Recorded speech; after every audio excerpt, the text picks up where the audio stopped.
Good morning, Liverpool fans, and welcome to today's morning bulletin. I'm your host for today, James Finlater, and joining me is Emma Gates. First thing we're going to discuss this morning is the rather unsavoury chants we heard from Luton fans during Sunday's game. Since then, obviously last night, Luton have now released a statement. I'll just read you some of the lines from it in case you haven't read it yourselves.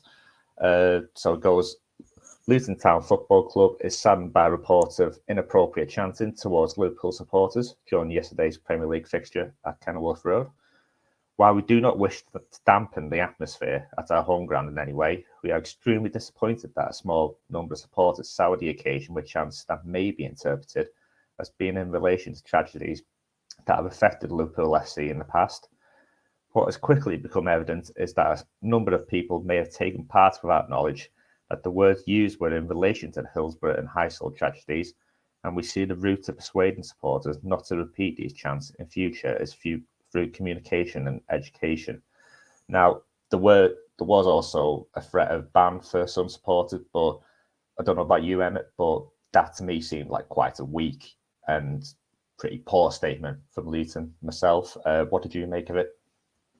Yeah, I mean, I think we've all read it, and it seems a bit hollow. It feels like they're just kind of putting that statement out there just to try and appease Liverpool and Liverpool fans, but you kind of get the feeling that it's a bit hollow and they won't really take action, and ban supporters from the ground. I mean, Kenilworth Road is not the biggest of stadiums. And personally, I've never been there myself, so I don't know if they've got CCTV.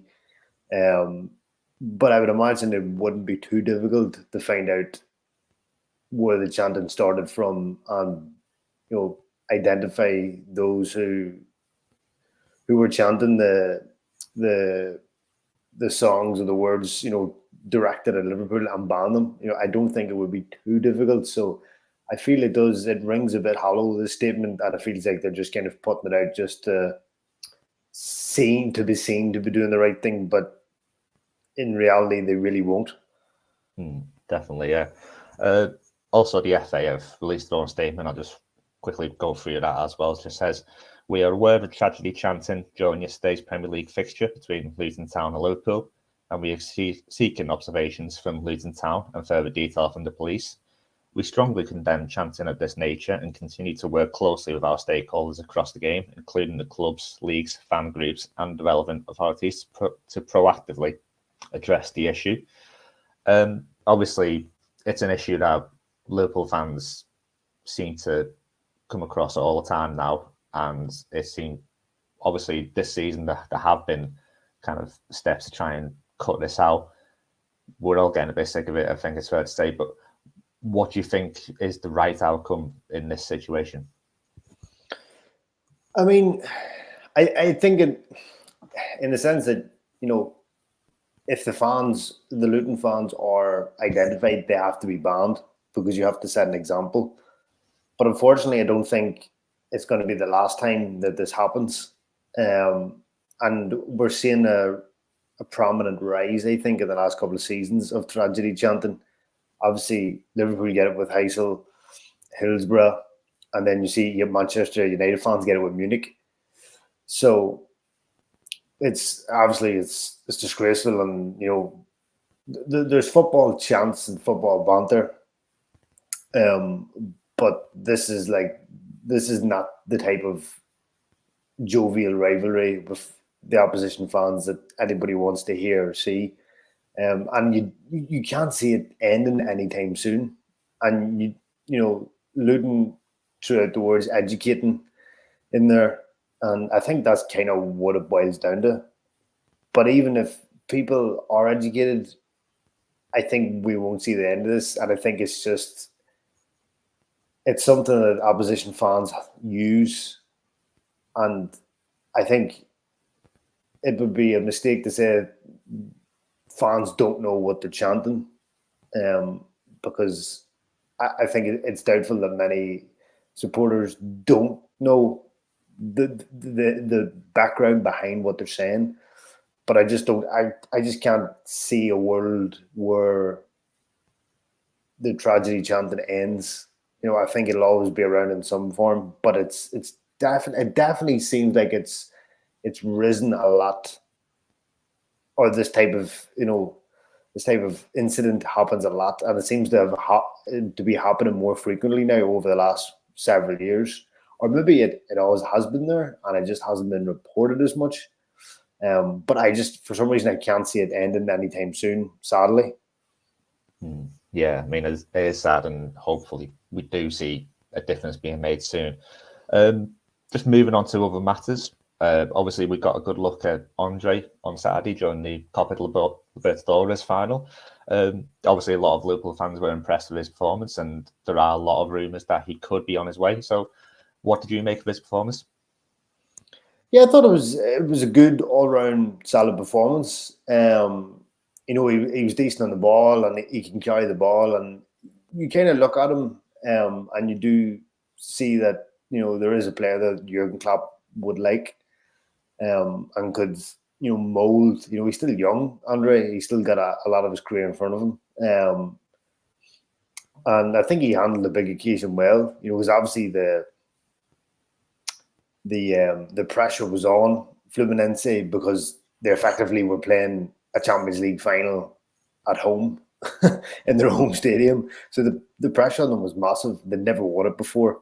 So they got to the final one other time. So this was their second appearance, and that pressure of it being at home. So I think he handled the occasion very well, and you definitely saw the potentials of a player that Jurgen Klopp could work with and mold. And I think, obviously he's been heavily linked in January, and obviously now we're seeing, speculation that Arsenal could enter the race for him. I think it's, at this point, it's just, his performance in the final didn't do his price tag any harm from the Fluminense perspective. So I think it's just a matter of, maybe the player deciding where he wants to go or where he feels he will be needed more. But I think, Liverpool should really be interested in him. And I don't know, what did you think of his performance? I was impressed. I mean, there was especially one moment I think a lot of fans kind of picked up on, that run from deep where he picked it up and looked very comfortable on the ball. Looked like the sort of player that Liverpool could get a lot of use out of. And I think when you look at sort of Alexis McAllister at the moment, I don't think Liverpool are getting the best out of him. And I think a player like Andre could come in and make that difference, be that player that kind of completes that midfield a bit for Klopp. So it'd be interesting to see. I mean, you mentioned yourself the kind of interest from Arsenal that's being reported. There's also Fabrizio Romano now claiming that several clubs in Europe could be interested. Obviously, Liverpool already done a bit of groundwork in the summer. Obviously, had the talks, and obviously the president of Fluminense has been quite vocal about the fact that he's spoken to Liverpool about the possibility of a transfer. If you were George Schmacker, I mean, would you be straight on the phone after that final, kind of trying to get a bit of business done a bit early, trying to get a bit of a head start ahead of January? Yeah, I do feel like, Liverpool, especially considering, Fluminense is, after the final and obviously winning the tournament, has brought a lot more eyeballs on Andre than there were maybe, 3-4 months ago. So I definitely do think the Liverpool need to be more proactive now, with maybe Arsenal sniffing around and other European clubs. So I do feel like the pressure is kind of on. If Jurgen Klopp really wants Andre and if Liverpool want him, I do feel like the club need to be more proactive and try and get it sorted sooner rather than later, because the consequence of that then is that his price tag will go up. And as we know, Liverpool kind of like to do deals and keep the money side on the lower side. But obviously, considering his performances and Fluminense winning the Libertadores, you do feel like his price tag will not skyrocket, but it will definitely be a lot more, significantly more than it was, in the summer. So I do feel like Liverpool, if they want the player, need to be on the ball and make it happen as soon as possible. Even if they sign him now, and then obviously you can't join till January, at least then it would be sorted. And from that perspective, as you said, McAllister is kind of, I don't know if you would say he's struggling a bit, but he's maybe not interpreting the role the way Jurgen Klopp wants.